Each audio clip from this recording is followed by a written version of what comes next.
There we go. We're live. So it is officially, it's 2025.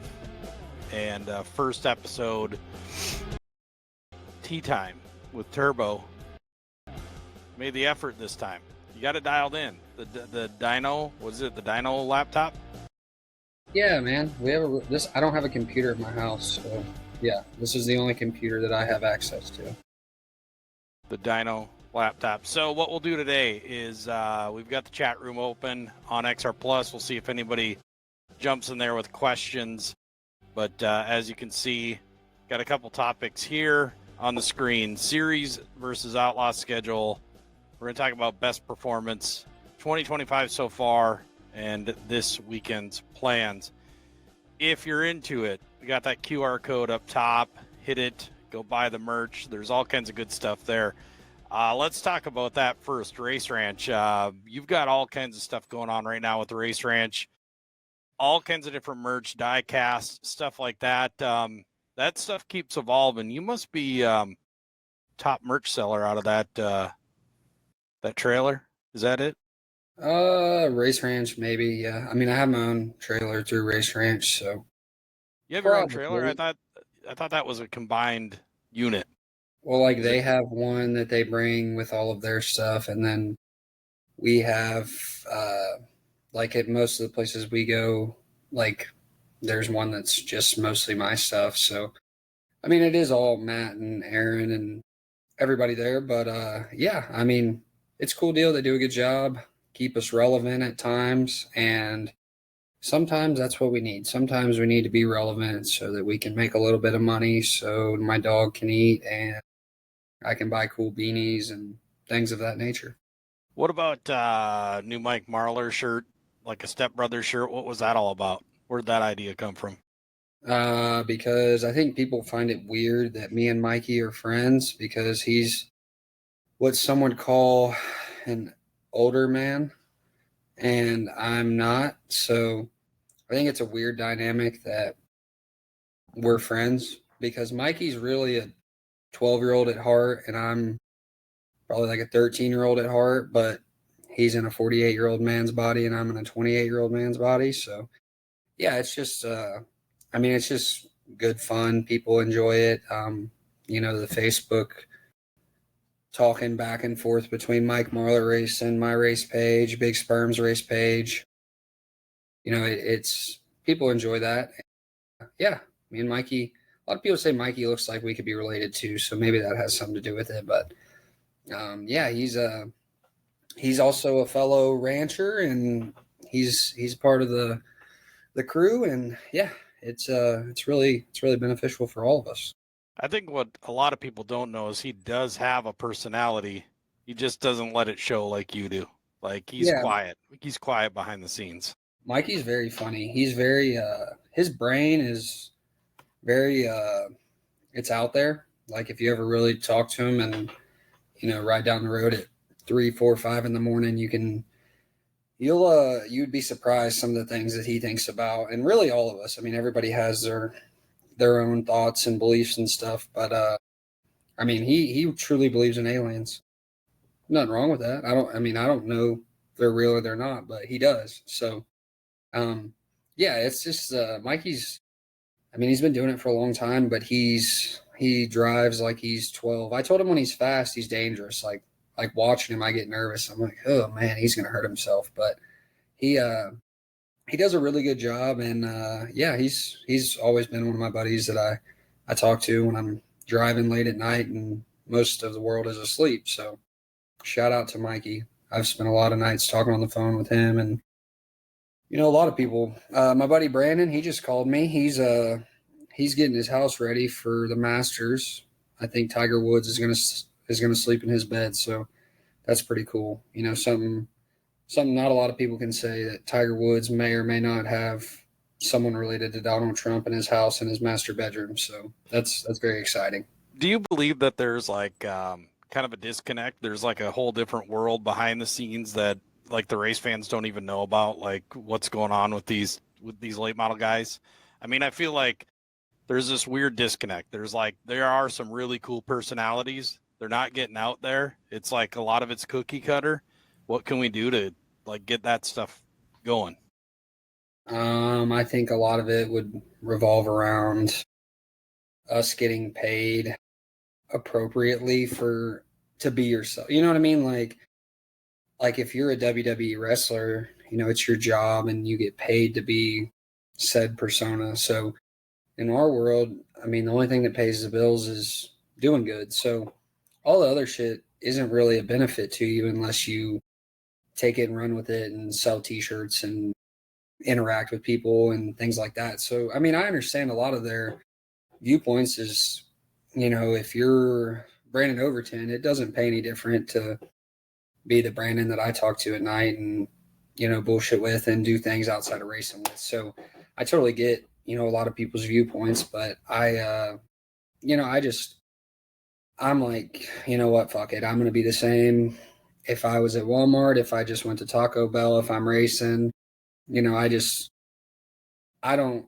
I don't really look at like, oh man, I wonder what these people would think. And I'm not saying everyone does, but it's just easier for me to not be any different than I would be, you know, on a Monday if it was Thanksgiving or if I was racing at the World 100. So it's just what makes me comfortable, I would say, and that's why I am the way I am. I can't speak for anyone else, but yeah, a lot of people in racing do have really unique personalities, and you know they're really interesting the more you get to know them. But I could see where you know you want a separation between the people you see Thursday, Friday, Saturday, and the people you live with and associate with Monday through Thursday. So I totally get that, and yeah, it's just it's kind of the behind the scenes of what you don't know, which would be no different than anything else you keep up with or watch on TV or anything like that. You know, you don't really know a person unless you're around them and you speak to them and you stay at their house and live with them and go out to eat with them, and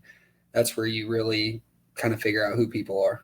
Do you think that a lot of the guys' personalities don't shine because of sponsorship stuff and you know the fear that if they say something that's out of touch or could be a little bit colorful that sponsors are going to get upset about that or they're going to lose funds Yeah, to I some mean, extent?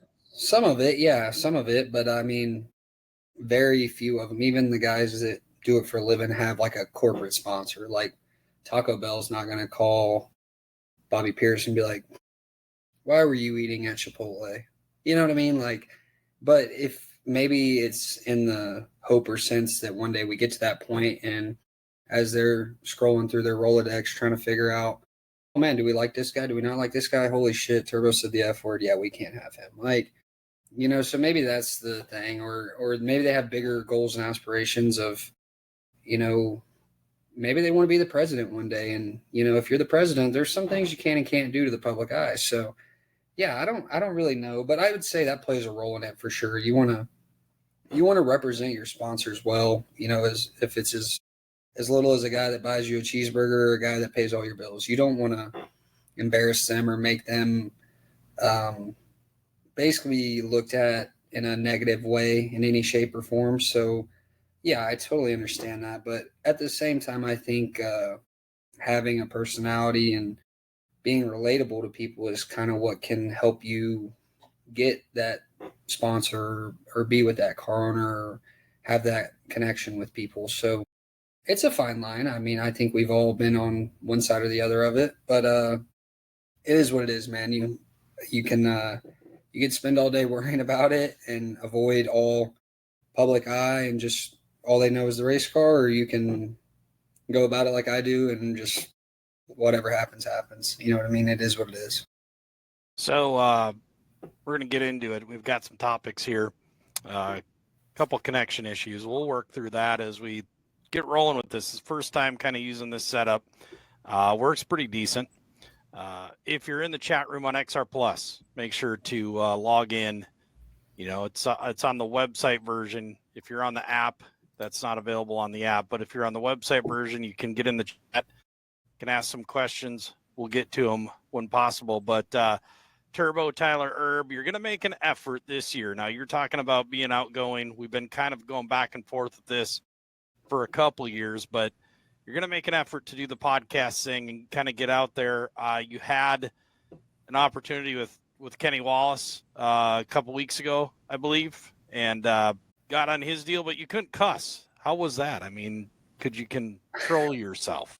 Yeah, I mean, it's not that hard. I just, I mean, honestly, I pay attention to YouTube, Facebook, all that. I pay attention to it, but I'm not on it. You know what I mean? Like I'm not constantly on it and doing all that. But yeah, I mean, I was on Kenny's show, and I see Hunt the Front and all these people that have these channels of basically letting people in on what they do day to day. And I'm probably like anyone else. I want to get paid. Thanks, XR. And I just, I feel like I could do a really good job at it, or I wouldn't even mess with it. But it's just, I about like anything else I do, I want to do it my way. So if I want to, hijack this whole podcast and talk about the Taco Bell Street Chalupa, that's what I'm going to talk about. It's just, I don't do well with authority, I guess, which good, bad, that's just the way it is. So yeah, hopefully this is something that, we can make a mainstream day-to-day thing, and every Tuesday, unless I'm hell touring or doing whatever, just, gone racing for on the road for 3 or 4 weeks. I don't know how well we could do it, but yeah, I feel like it should be something that, once a week we can get on here. I can say whatever I feel, or if you have good questions, or if someone has great questions, I normally have good answers. Like I'm a professional bullshitter, so I'm really good at talking. So it's just, yeah, maybe this is the next greatest thing. Sorry, Kenny Wallace. So we're going to get into it. Like I said, we had some questions that I put together today, and a lot of this is going off of what you've talked about in the past on other podcasts that we've done, kind of leading up to this. Talked about on the Kenny Wallace podcast, and then we put out some clips the last couple of days. Actually, podcasts that we saved, thanks AI. We were able to save the sound and kind of get that to a usable form. Some clips on that kind of took off a little bit viral. But the first thing we're going to talk about, and this is where I really, from a series and a promoter and a media standpoint, really respect your opinion because you're informative about it. But running a series versus running what some would call an outlaw schedule, not a World of Outlaw schedule, but an outlaw schedule. And what that means is run wherever you want, when you want, and why you want. I want you to get into and inform the fans more so than anything, the financial aspect of it, because that's the number one reason I feel that you guys do what you do. I mean, yeah, it's pretty simple. Like if you you have to just be realistic with yourself. If you were, if you run Lucas or World of Outlaws, okay, and you know realistically in your head you're going to run 5th to 10th in points. You average that out, you come up with 7th pays $2,600 a night or whatever that number is. Okay. And if you do that over 45 nights, 50 nights, you add that up, that gives you one number. Then you add up your points money, that gives you another number. Then that's your total for the year. Like that's what you've made dedicating your time and effort to that.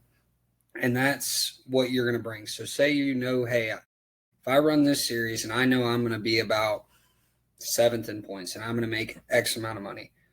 Well, that's fine. If you're going to make $250,000 and it's going to cost you 400 and you're okay with that, then that's fine. It is what it is. But if you take a step back and look at the series and you look at what Outlaws has and what Lucas has, for some people it makes really good sense. Your location plays a role in that. If you're from Brandon, Florida, Kyle Bronson can't race locally in his area for more than 3,000 to win on a weekly basis, Thursday, Friday, Saturday. So it makes sense for him to go run Outlaws and drive to said places and get show up money and free pit passes and all that. But if you live where Bobby Pierce lives, which he did up until the last 3 years, and he can go race Thursday, Friday, Saturday, Sunday, race Hell Tour, do all this stuff and make good money and not drive 40,000 miles a year. It's very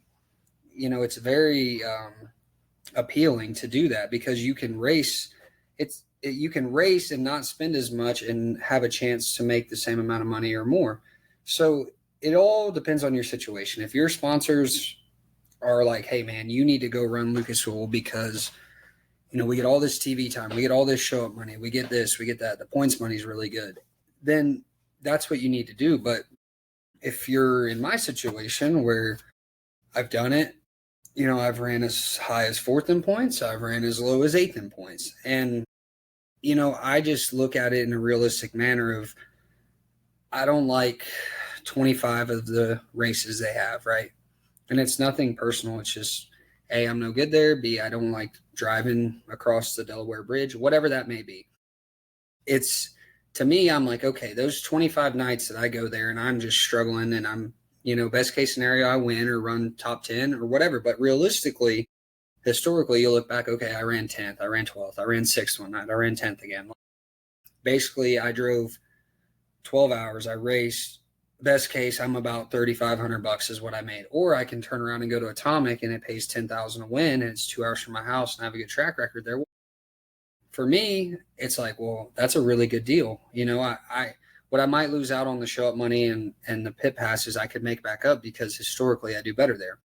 Now, if you haven't raced a tour and you haven't done all of that and, your goal in life is to win a series, well, then, yeah, go do it. If you have the means to do it, go do it for sure. But just to be sustainable in what we do, you have to sometimes take a step back and be like, am I really making this worth everybody's while? Like, yeah, we might run second in points this year. And at, that last race at Eldora, we brought in $225,000. But what about the 3 years you didn't do that? And you don't bring in that lump sum of money. And it's a gamble. It is, without a doubt. Like, either way, it can go really good one way or really bad one way. But if you think about racing the way I do, I just think of dollars and cents. If we spend X amount and we bring in the same amount, it's pretty good. It's a wash, and ideally everybody would like to make money. You'd like to spend $300,000, $400,000 a year and make $1 million. I mean, that would be best case scenario for anybody that races, because then everybody involved benefits from it. Your crew guys benefit from it, your car owner, the driver. It's a better deal. And I think everybody deep down would like to achieve that. It's just what's realistic at the moment.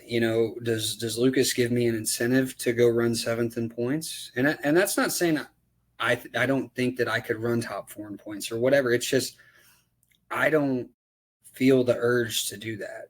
I don't want to win a Lucas Oil point title for people to say, dang, Tyler won a Lucas Oil point title. I want to do stuff because it's what I want to do.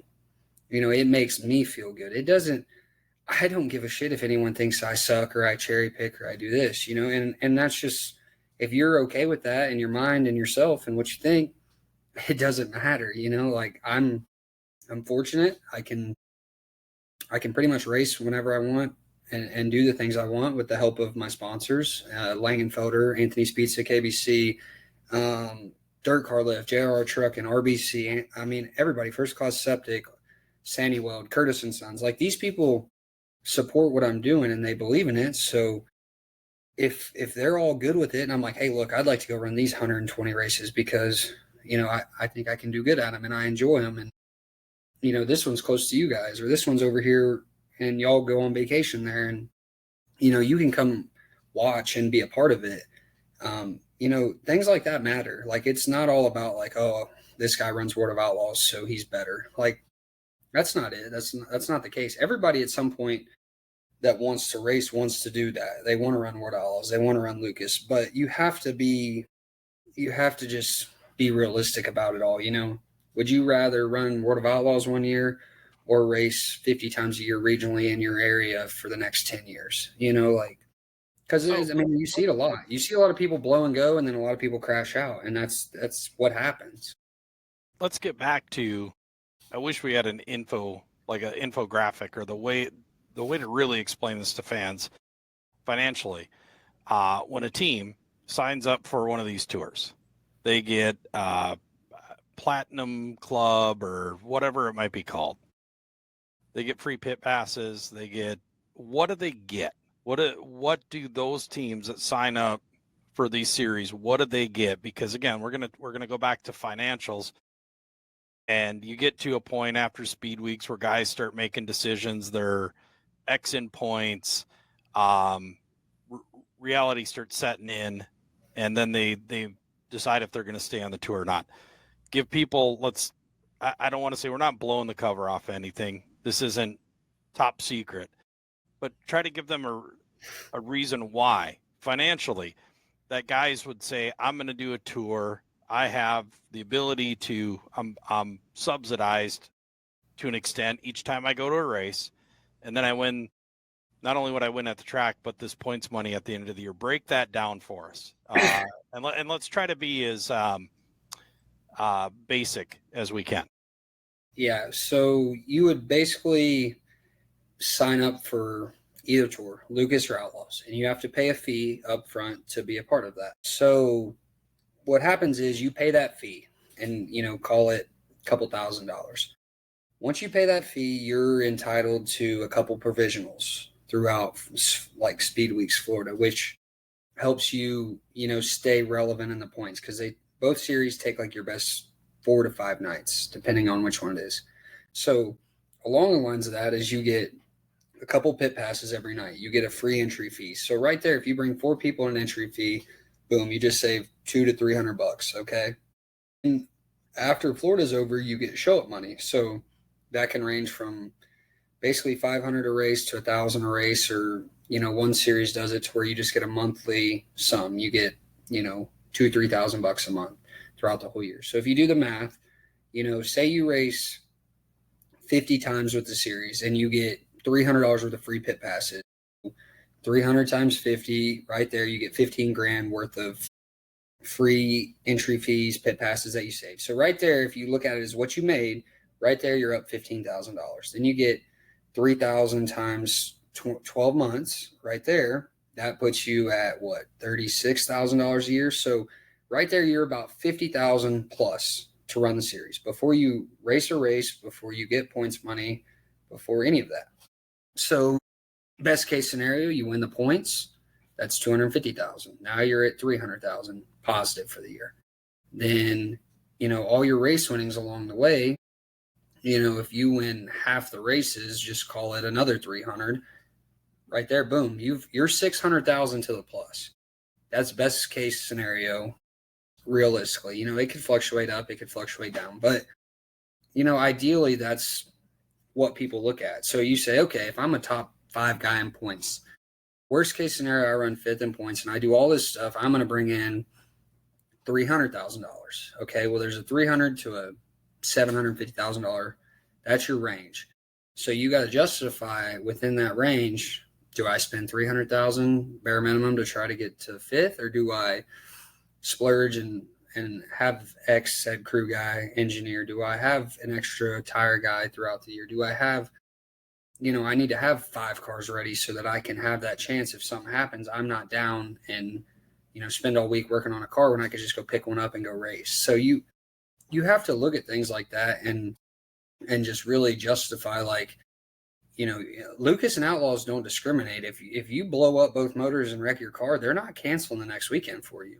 And that's what you sign up for. It's nothing to bitch about. The weather, listen, if they want you to drive to Georgetown and there's a tropical storm, which tropical storms don't go to Delaware, but it's just part of what you sign up for. If they want to race Friday and Saturday is 1,000,000% chance of rain, you have to go Friday. And there's nothing wrong with that. Like, when you sign up for it, that's what you sign up for. So if you want to do all that, you have to be okay with that in your head. And, that's where the pros and cons weigh in. Like, okay, I'm 50,000 to the green to go do this, but I'm also going to drive, I don't know exactly the mileage on the either tour right now, but it's anywhere from 15 to 30,000 miles, depending on where you're located. Some are less, some are more. But, if you do your diesel expense and you just say, hey, 30,000 miles is what I'm driving, how much do you spend in diesel a year? It's going to be more than 30,000. If you do all this stuff with absolutely no crew guy, okay, but nobody does that. It's impossible. So you got to have a crew guy or 2 or 3. So you add that into the equation, and you basically you're piling up like, okay, best case scenario, I make X amount. Well, now I got to buy diesel fuel. Now I got to buy this. Now I got to buy that. And if you can offset that to where you're on the green side of it, it's great. But if you do all that for a whole year and things just don't play out into your favor, then you've committed to all this and you're way upside down to finish it. And, you're committed to it. So most people that commit to something, they try to finish it. So if you could say, hey, look, man, I blew up a motor last week. I wrecked a car. I only got one crew guy. My other crew guy is getting married, blah, blah, blah. I don't think we need to race this week. We need to take off, or there's a 10,000 win an hour down the road. In my situation, that's what I look at. I don't want to commit to myself to something like that, there's so many variables and so many things that could happen. If it's going good, it's the greatest thing in the world. Like when it's going good and you're on a roll and you're making money and you're winning and doing all that, it's like nothing beats it, because you're racing the best of the best for the most money and all that. But, there's one or two guys every year per series that go on that path and that trajectory. There's 12 more that don't. So the 12 more that aren't in that same path, you can have a really good year and run third in points, but if you're going about it the same way as the guy that wins, which most everybody is, everybody that's racing like we are is, sometimes you could say, hey, I ran third in points and I won 2 races this year. Or you can say, I didn't run points and I won 30 races this year. What's better for you? But if you're the guy that Ricky Thornton that won 30 races, or Bobby Pierce that won 30 races and won the points, like you've got it figured out. Like that's the peak of it all. That's the epitome of everything we're doing. Like that's the ultimate. It really can't get much better. So if you can get to that point, it's great. But, sometimes you got to just sit back and relax and take it all in until, you wake up and that's your goal and that's what you want to do and it's attainable. But if you're not to that point, or, you just don't want to commit to that much, like there's nothing wrong with not doing it. It's just, really what you're capable of doing, what you're allowed to do, and, what is your end goal in all of it. If your end goal is to do this and to be a Lucas Oil champion or a World Outlaws champion or whatever your goal is, everybody has a different goal. Everybody has a different mindset. But, if you know what your goal is and that's what you got to do, and you got to suffer and run eighth, 6th in points, 5th in points, 4th in points, you got to do it so that you can finally take that next step. Hey, more power to you. There's nothing wrong with that. It's just, I think a lot of people are slowly realizing you can go about it in a different way and be successful in racing and not have to be a World Outlaws guy to do it, or a Lucas Oil guy. And there's nothing, you need the series. The series competing is what makes the money go up. When XR had their races that brought up the purses, and it made people realize, hey man, we can race for 40,000 win on a Wednesday. Flow has their series that it pays 25,000 a win during the weekdays. Like that opens people's eyes to, there's a lot of money out there, and you just need to figure out how to basically get your piece of the pie as much as you can. So whatever you got to do that, at the end of the day, that's what will keep you racing longer than someone who says, I'm just going to do it just to prove a point. Well, you can do it just to prove a point, but you can't do it forever because nobody likes burning money. So people that have a lot of money are smart with their money. On one hand, you have the safe option, which is the series. Like you're going to consistently get money, but you're not really guaranteed to make a lot. You're Correct. consistently going to get money. You have to pull off a win every once in a while. You have to do some things to kind of make it make money or make it make more sense. But on the other side, you've got this risk, and you can go and cherry pick, whatever you want to call it, and go to these other races, win 10 grand, 15 grand, 20 grand, things like that. Your risk is there, but you can make more money if you consistently run good. In your situation, you've been able to consistently run good at the Hell Tour, at some of these non-sanctioned races, Flow XR, things like that, and been able to bank some money. Whereas the guys that are kind of playing it safe, or on these series, they consistently do okay, but the chances to do great are pretty slim. As you're saying, there's about 4 or 5 guys in the industry that really make money, that really win the races, and it doesn't leave much else for the other guys. Yeah, I mean, in a nutshell. And it's attainable to be that. And part of it too is racing's 70% mental once your car's good and you're to that stage. So if you can go win 20 races and then you roll into a Lucas race, your odds are better than if you've just got your dick kicked in the dirt for the last 4 months and you haven't won a race.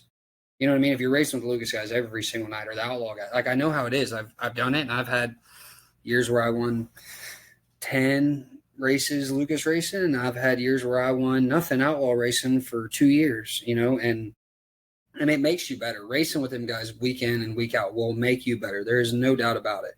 But, you got to I just look at facts. Like Brandon Overton's greatest year racing, picked and choose, did whatever, raced. And nobody looked at him as a lesser racer because he did that. Or JD's most money ever made racing was the year he went here, there, everywhere in between.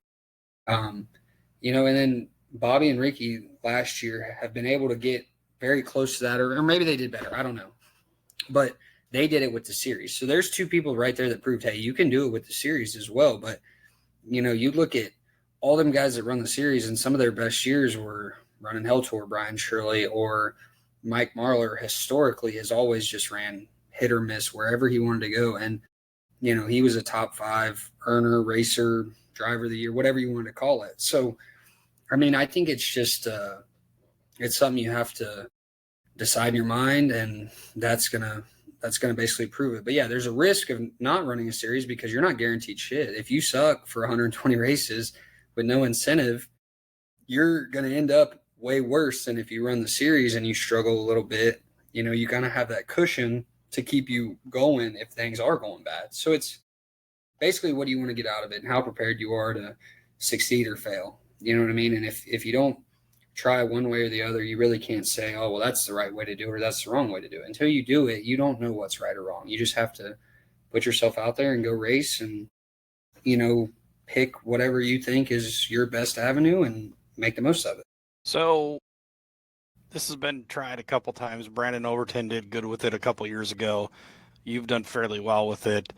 There's been other folks that have done okay with it, but you do got to win races. I mean, you have to win races. You have to make some money that way, because that risk, you don't have that free pit passes. You don't have that guaranteed money. I mean, that's out. So when you pick to go and race certain races, you have got to win some of these races. You have to be performing. You have been able to do that, and that's going to roll into our next subject. Your team is I feel, pound for pound, is the match that you needed. Like, these are the guys that you had to be with. You had to find the chemistry and be with this team in order to make those decisions. Now we're talking about best performance. Where is their mindset? Because it's obvious that it's aligned with what you need to do or what you want to do, and how you deal with authority.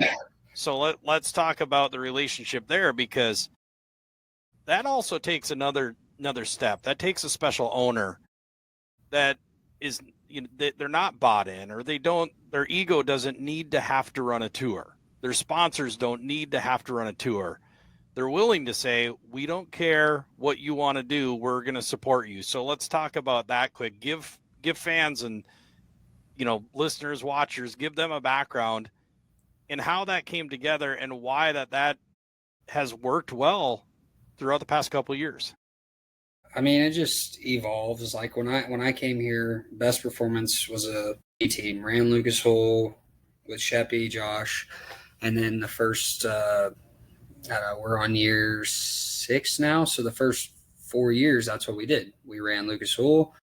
We had good years. We had COVID year, which I don't even know what that would be. And it's just, that was when they started this, that's how it was structured to do that. And, as time goes by and, I'm the bird in the ear, like, hey man, listen, why are we doing this? Like, do we really have to? Like, it's not that much of we're not gaining or losing by doing this. Like, at the end of the day, if we win more races, we're going to be more successful. And I think we can win more races going to more places that I enjoy going to.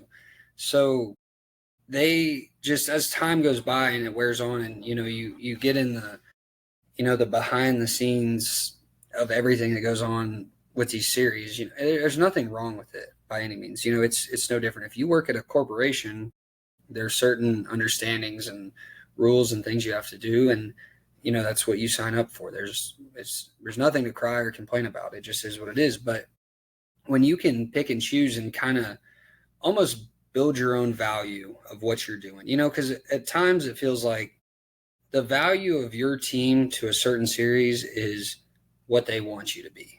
You know what I mean? And if you are okay with that, or if you have an in, or you have whatever, and I'm not saying the series is like, oh, this guy sucks, screw Turbo, we don't want him. I'm not saying that. I'm just saying point blank, it's pretty clear, you know, when you watch a series race, you can tell who their guys are and who, you know, they are getting the most bang for their buck, right? And part of that is how you perform, how you do, how you interact with those guys. And that's life. Anywhere you go, you put yourself in a situation that best is for, you know, it best represents what you're doing, or, you know, you get the most out of it. So basically I told my car owner, like, look, man, people they like this team and they like me because of how we operate. Like, you know, we're kind of from the outside looking in, we're ragtag. We don't care. We do this, we do that. But realistically, people like that I race hard. They like that we might wreck. They like everything about that. So why have it, you know, just solely benefited to one series? You know, like, why, if we split our time up between Outlaws and Lucas and Heltor and this and that, it's like they all want a little bit of piece of it. They don't want me all the time. You know what I mean? And I think that's pretty obvious. Like, it's like they don't want to have me 24/7, but if they can get me for a month here, a month there, it benefits them. It benefits me. You know, I'm in with their crowd. They get me a little bit of excitement for whatever's going on, and then boom, we're out. Well, then 3 months goes by, and you know you're listening to the Dirt Vision podcast, and Ruben's just melting down because Bobby pulled in the pit area. You know, they like to hear something else. Like, people that watch this stuff and that are into it, they like to hear that. They like to know that, you know, oh shoot, Devin Moran's going to Farmer City. That's a change of pace. You know, people like the change in what's going on. You know, and there's nothing against them guys. Like, when you have your guy, when Hulk Hogan was the man, that's what WWE thrived on, and they made it. They just kept pumping it down your throat, and that's what you watched, and that's what you got into. And 50% of the people love that, and that's all they want to hear. And then the other 50%, they want to hear something else. They want to hear about someone else coming in that could knock this guy off their throne, or whatever that may be. And, you know, really, it's just, you know, my car owner realized that. I've explained that to my sponsors, and they like it. They're like, man, it's crazy that you just, you know, you might drive from all the way over here to, you know, we went to Wynot this weekend knowing it was probably going to rain out Saturday. And we're like, well, East Alabama has 10,000, but there was 10,000 at Florence. You know, it wouldn't have been much for us to say, well, Florence, on the way home, we'll go there for 10,000. But, you know, we're not committed to hunt the front. So we didn't have to hang around and wait. Like, Friday when it was over, before they said they were or they weren't, we had in our minds, we're loading up, strap down, going to the next one. And that's the luxury of it. And that's what I've told my car owner. Like, it keeps the morale higher when we know, hey, look, we can look at the weather. Chillicothe is going to rain out this weekend, April 5th, 6th, 7th. It's going to rain out. I don't care what they say. They posted today getting geared up for the Atomic, you know, 2-day World Outlaw event. Like, there's no shot it happens. And I understand where they're coming from. They have to advertise that racetrack. They have to do their part. And that's good. But, you know, if you're coming from where I'm at to Atomic, no big deal. But if you're driving from, I don't know who else runs Outlaws from way off, Chatham, Illinois, to go over there, you're sitting there looking at this weather like, what are we doing? You know what I mean? And that's where my car owner understands my frustrations at time and my mindset on what we're doing. You know, like I told him, I said, it's way easier for us to prepare knowing, hey, look, we're going to get to go. We're going to get to race. We like going here. It's going to be a good weekend of weather. Everything's going to be good. You know, our merch trailer is going. We got it all lined out. It's not like we're in a Chinese fire drill come Wednesday because we're like, are they going to cancel? Are they not going to cancel? What are we doing? If they do just cancel us, well, shit, we're not ready to go here. Or, you know, we don't have enough time to drive from A to B to go race still. So, yeah, it's just it's been a really good thing. And, you know, it's just, like I said, I'm fortunate that, you know, they have faith in everything that I think. And right, wrong, or indifferent, they support us. And, my guys work really hard. And I had Randall for a long time, and we did a lot of good things. And now I have Cody and Caleb, and, we're all about the same age in our mid-20s. And, we all basically have the same kind of drive and idea of what's going on. Like we don't want to just sit around and wait and say, oh man, we're going to Wheatland in 3 weeks. Like we don't care. We're worried about this week. Like what can we do this week? Like where can we go? What makes the most sense? Oh, that's cool. Oh, there's this race here. Oh, that's cool. And we don't have to do that with, any sort of doubt of, oh shit, is Anthony's Pizza going to not like us because we didn't go to Hagerstown this weekend for a 2000 win when we could go here where we know we do good? So we've got a good group of people that just really believe in what we do. And believe it or not, if we don't win, it's not the end of the world. They're not like beating it down our throat. Like I want to win more than anybody here, period. Like it's just the truth. I want to win more than anybody that has anything to do with what we do. So but I think going back though, when you make that decision, like you have sponsors, they ride or die with that kind of mindset. Like you don't have it to where Napa is sold on a certain schedule and certain races and things like that, that it's constrictive. Like an Anthony's Pizza gravitates to you because of you and your mentality. Langenfelder, I mean, that was last year, right? That they came on about mid-season or something like that. And quite honestly, they probably came to you because they left another team. So like you have some ability because of the sponsors, because of your personality that allows you to do things like that. So I think that there's a little bit more to it that allows you to do that instead of just saying, screw it, we're going to do whatever the hell we want, whenever we want. You're allowed to do that because of some of these people, because of your owner, because of the sponsors. So I think in your mindset, you do have it a little bit easier than a lot of other guys have it, because you've kind of carved out your own little niche, your own little, sponsorship base, your fan base, your personality, stuff like that, where that hasn't been available to a lot of guys because, well, quite honestly, personality and performance, they haven't been able to put that together. Yeah, I mean, yeah, for sure. And I mean, and I understand, if you're the factory team or the house car team, you might have a commitment to that corporate sponsor that, hey, we're running Lucas Oil, that's the most bang for your buck. And that's honestly, when you get picked to do that or you sign up for that position, that's what going into it. And I guess I've never wanted to be in that position. Like I don't want to, I don't want to have to commit to that. And if whoever said, corporate sponsor said, hey, look, man, for X amount of money, you're going to run Lucas Oil, and it made sense to me, and it was what would make us happy and make the team better and benefit everybody involved in this, then yeah, why not? But we have our group that we've collected as times went on, and we all are on the same page, and it's good. It's hard to find that. There's a lot of people that race regionally, and they only race at Florence, Atomic, Brownstown, because that's where their sponsors from. That's where they want them to race. They want them to race for the track championship or whatever that may be. So I think, I think it's just really just got lucky. Got a lot of people that are on the same page as me and believe in me, and they're going to let me sink or swim based off my decisions with some guidance, of course. They'll steer me like, hey, easy there. Maybe you should focus on this a little bit more, that a little bit more. But they're really good people that help me make decisions. It's not like I just come up with all this out of my butt. But they're very supportive, and sometimes they're like, hey, try it out, take a risk. We're still with you if you look like a fool at the end of it all.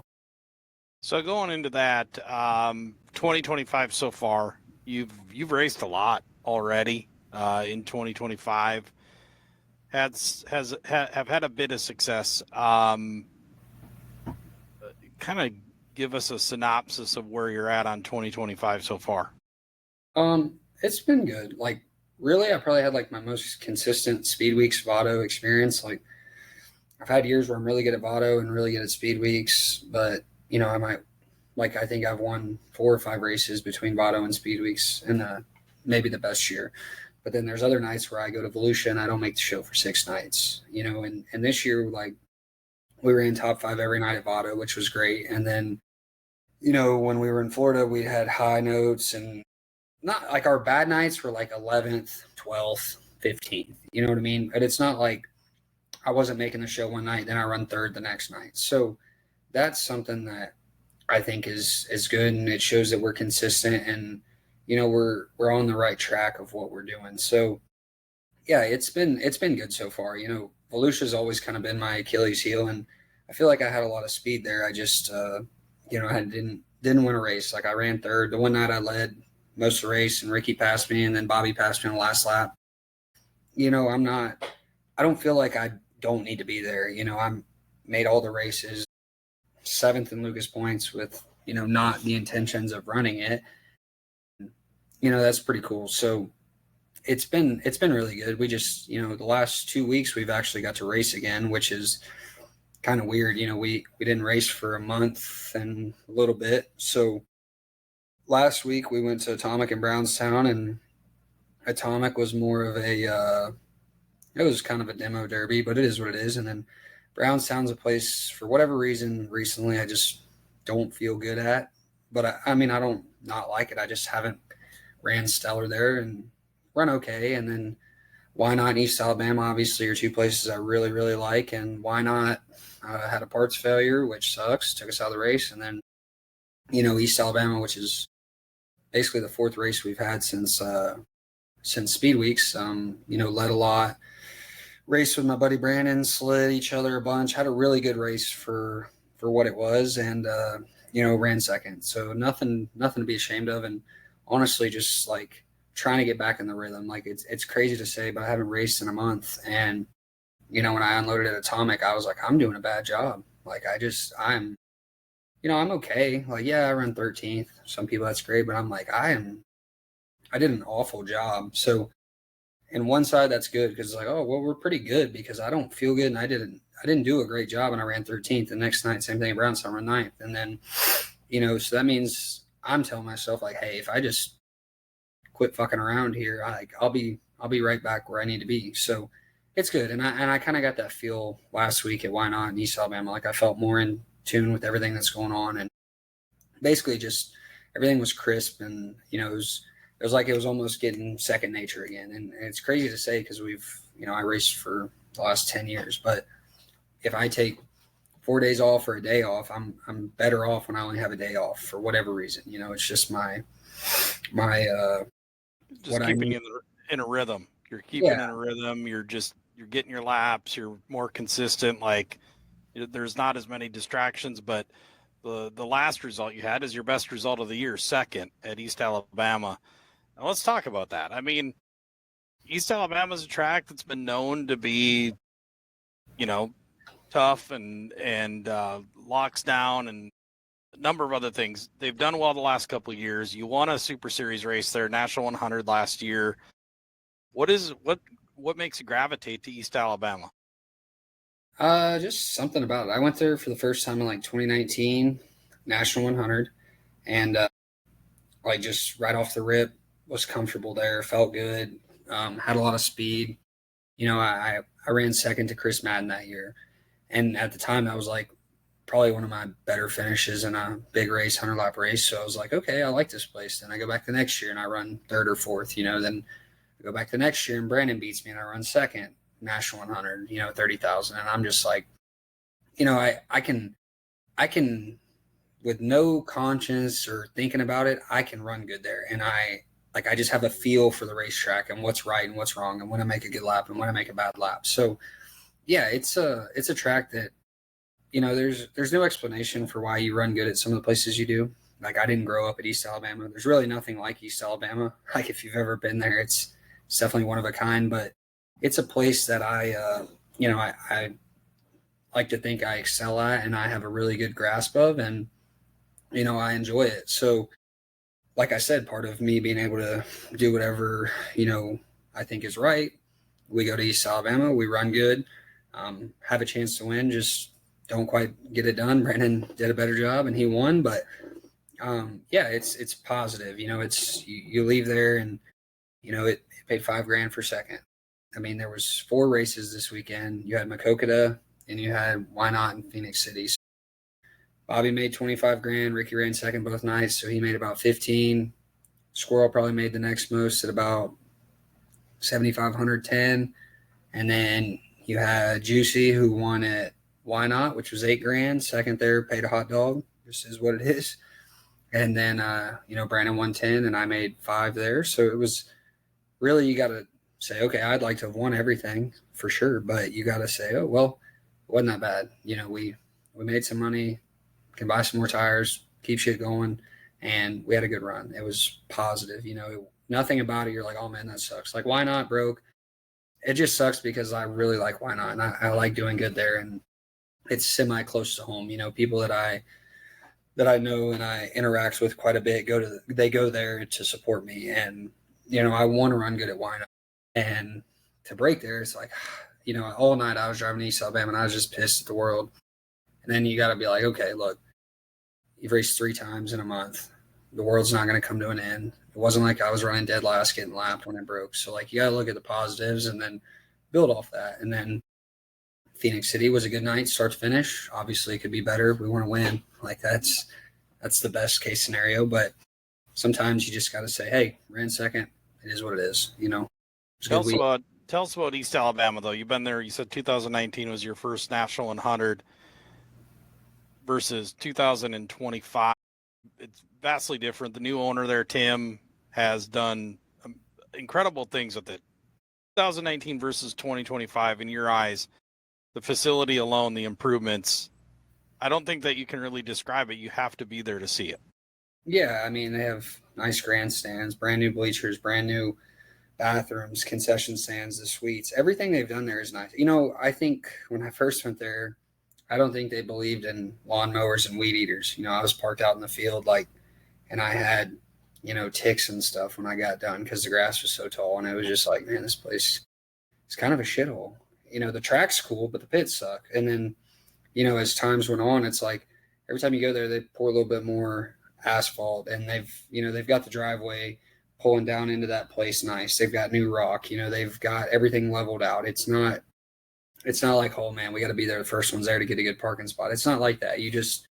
It's enjoyable to go there, and they're very appreciative of us going there. They still can have a hostage situation at times. That's because of Chicken Head. He's in charge, but it's just part of the experience when you go there. When people go to Eldora, you understand the experience and what's going on. When you go to East Alabama, there's going to be a bunch of classes. That it's wild because you got people on side-by-sides, Crown Vics, just everything about it is its own unique experience, and it has definitely gotten more enjoyable as far as everything about it. The facility, the people that run it, everything is on an upward trend, which is good. That's what you want. You don't ever want to see a place say, man, back in 2018, this place was awesome, but now it sucks. Like, you always want to see a place do better, and I feel like that's a place that is putting in the effort to do better. And they have they have 10,000 win unsanctioned races, super late model races throughout the year. And not many people do that or even try to pull that off. So,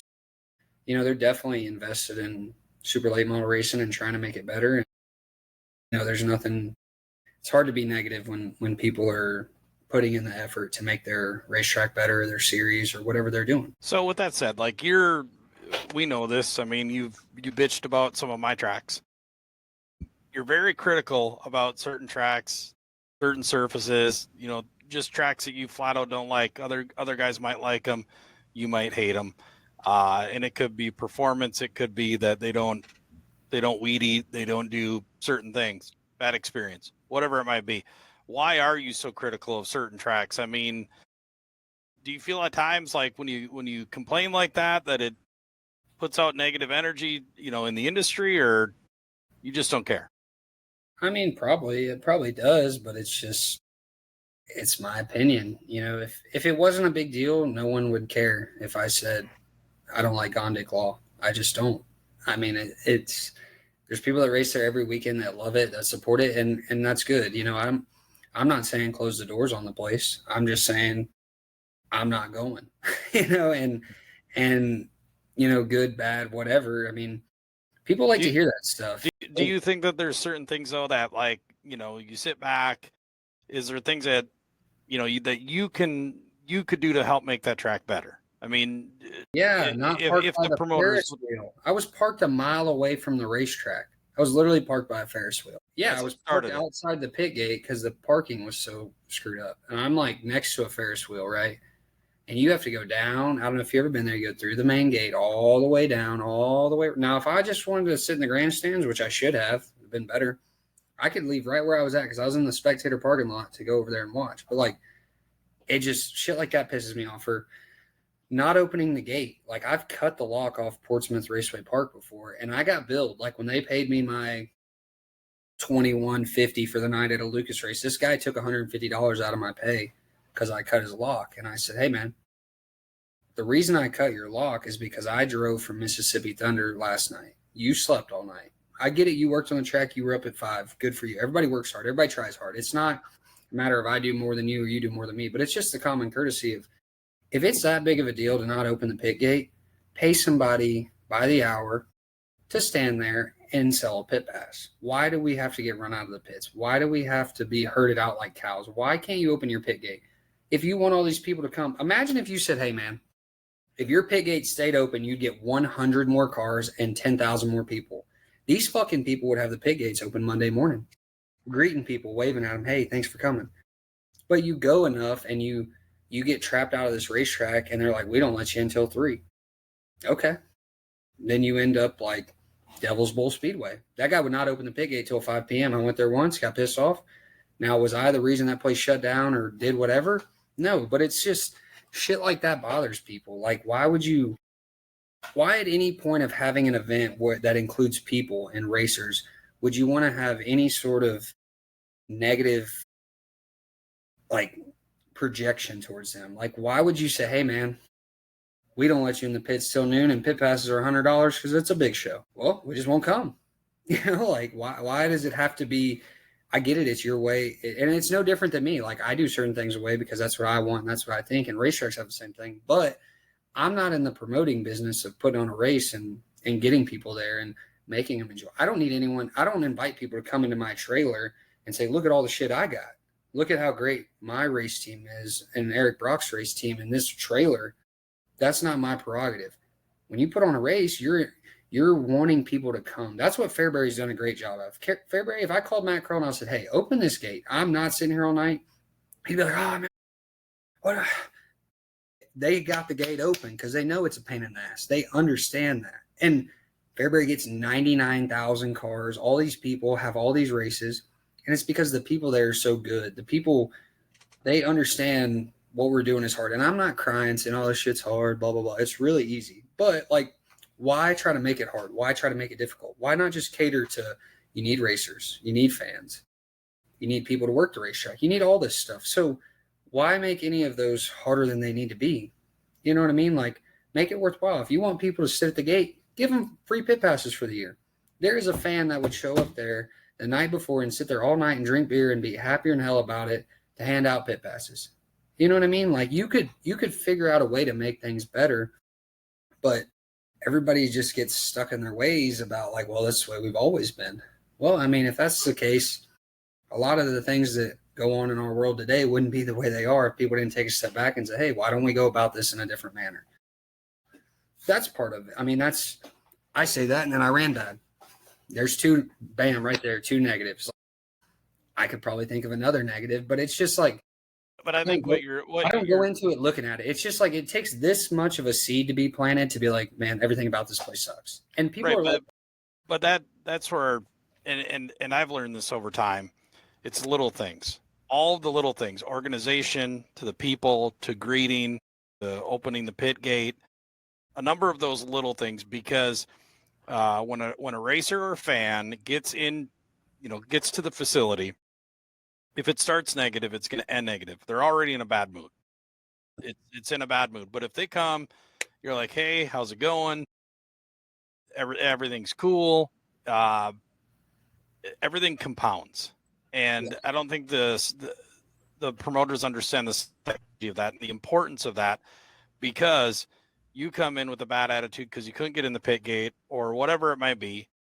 Track is chopped up. It's not great. Hot laps, whatever. Well, you're already pissed off.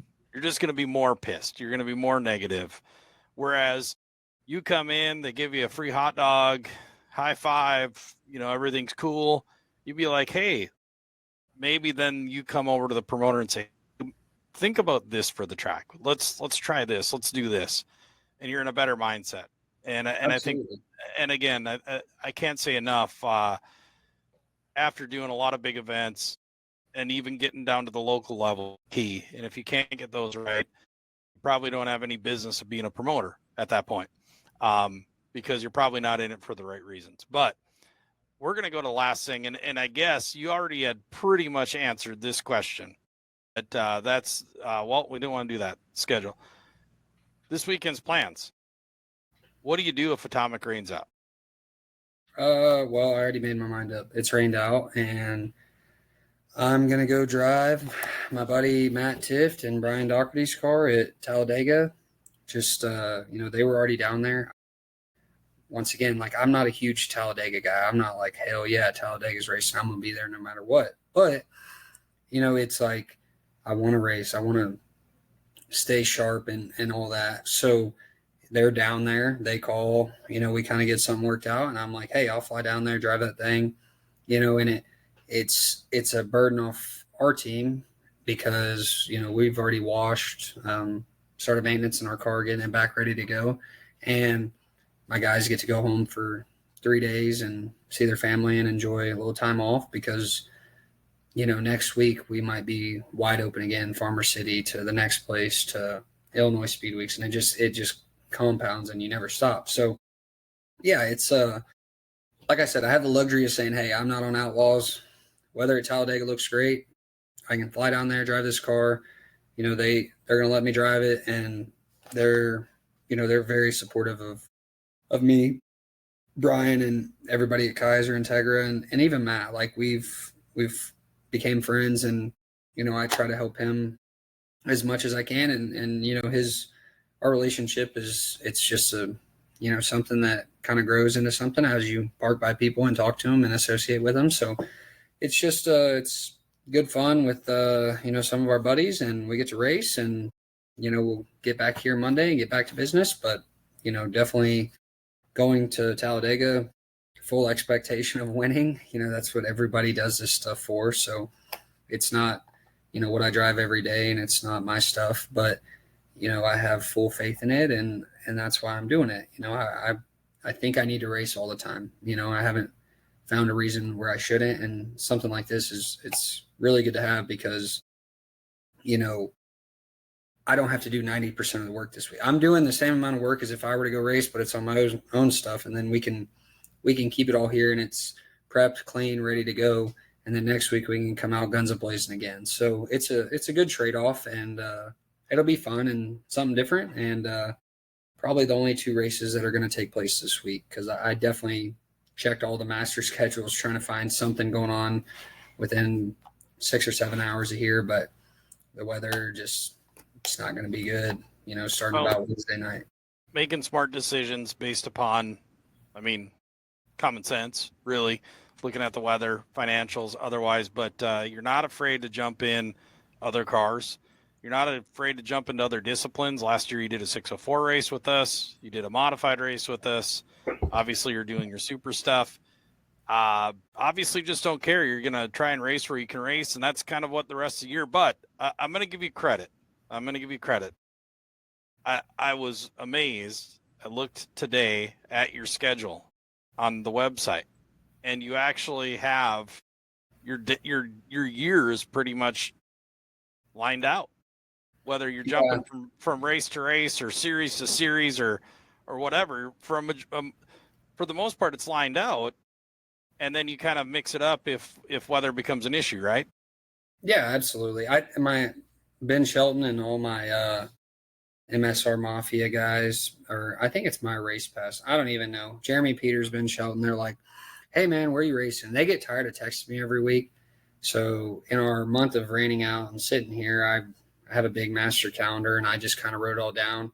And I didn't make it easy on them. Like, I just took a picture, so they still had to go through and write it all down and put it in the computer. But yeah, I mean, that's places that I'm like, yeah, I'll probably go there. And it's not a for sure, but 90% of them are like, yeah, I'm going to go to Knoxville. Like, there's nothing else the weekend in Knoxville. I'm going to go to Eldora. And, all the races along the way, like, yeah, we'll put them in there. But, East Alabama didn't have the National 100 on their schedule when I drew this. So when it comes to that weekend, as long as they're having it, yeah, I'll probably be there. But, yeah, I'm trying to just make it a little bit easier, when we plan. Like, my plan is I'm going to race every weekend, so if I can have an idea like, hey, this would be my first pick, but weather looks like shit, hey, we'll scratch that. Because Atomic has been my first pick for this weekend, no matter what.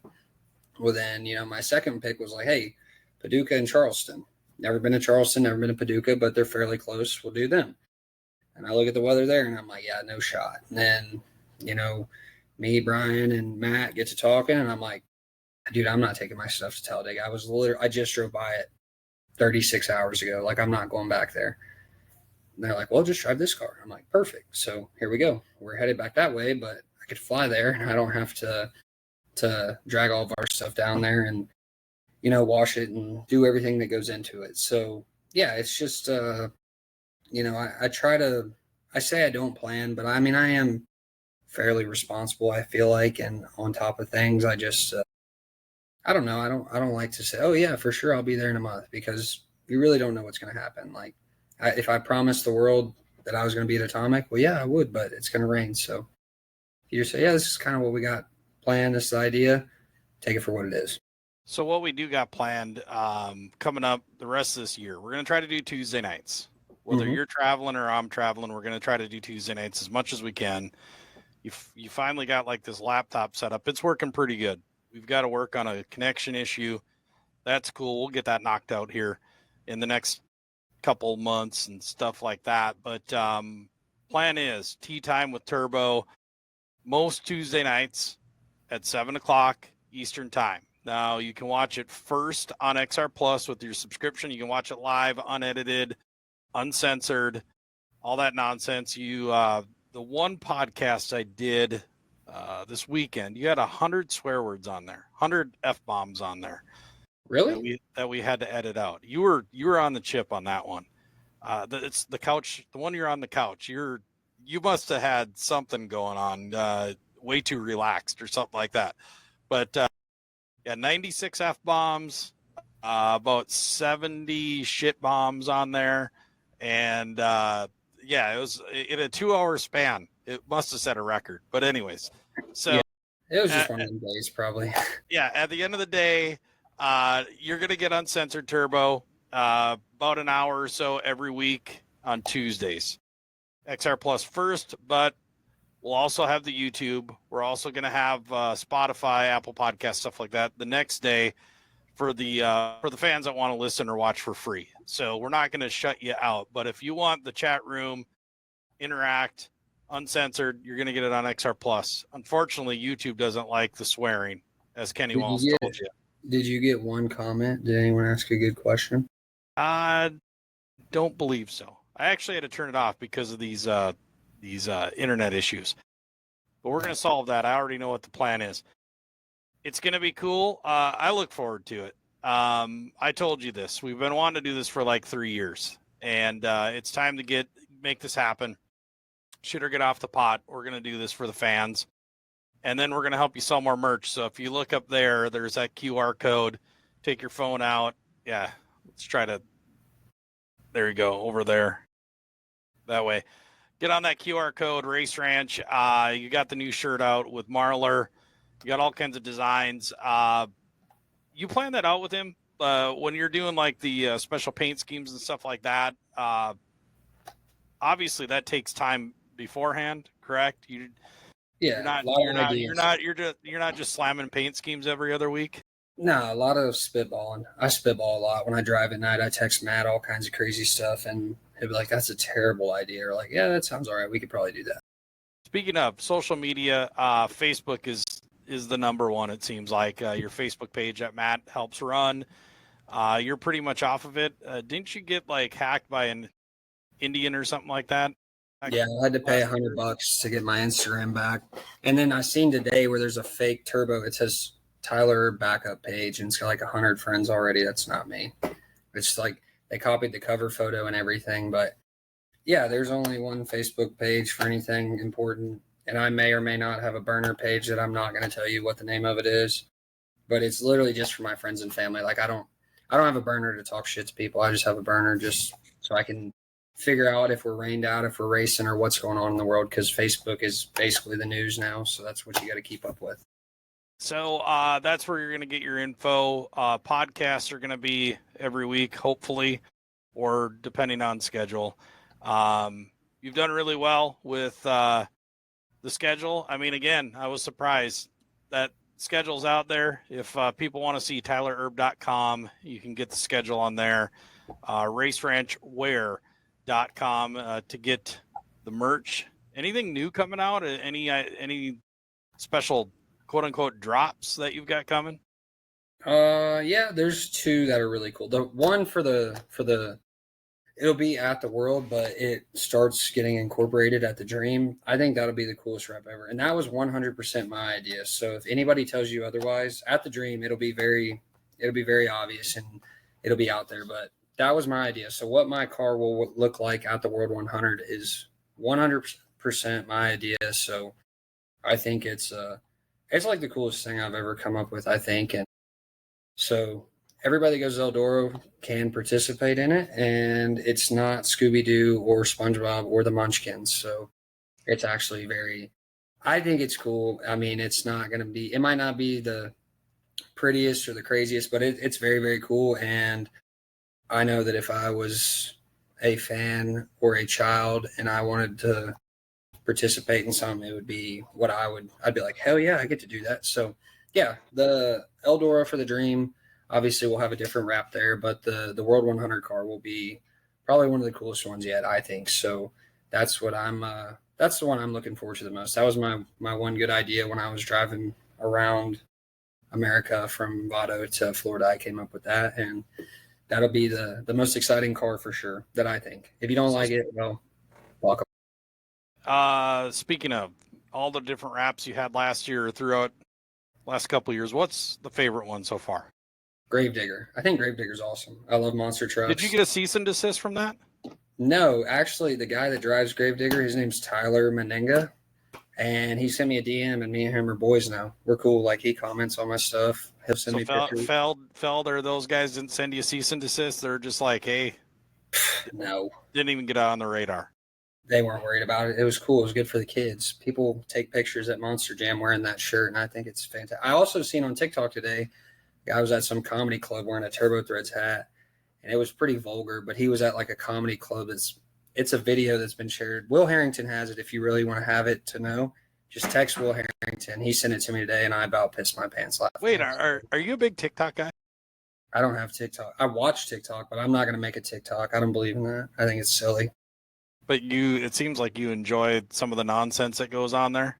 I love every bit of it. I feel like you should have to pay to participate. Like, if you wanted Facebook to be really exciting, every stupid comment you should have to pay.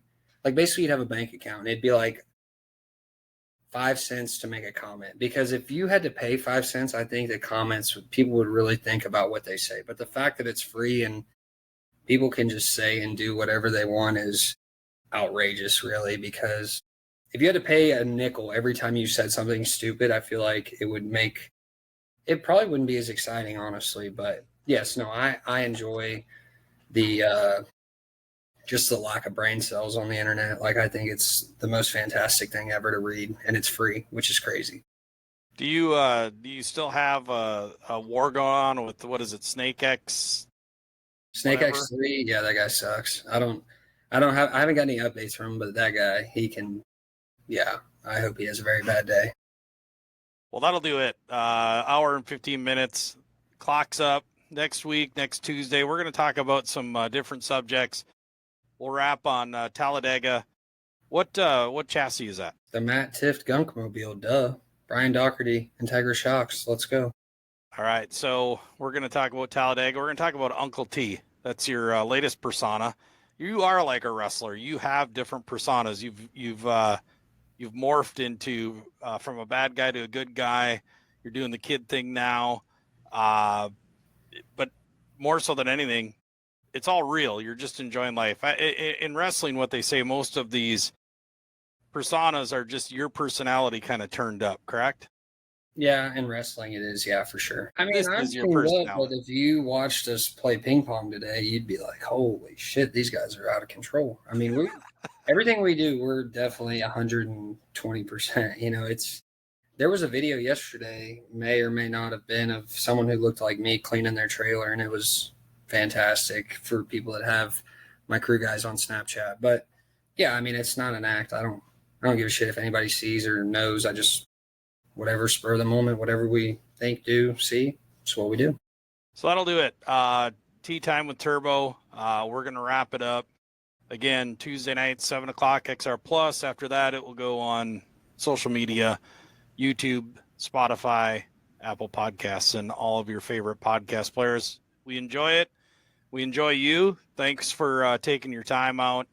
And we'll see you next week. Good luck this weekend. Let's go pull off a win. Cherry pick and enjoy all that good monies that you're going to make on your outlaw tour. And we'll go from there. Sounds good. See you next week. See you next week.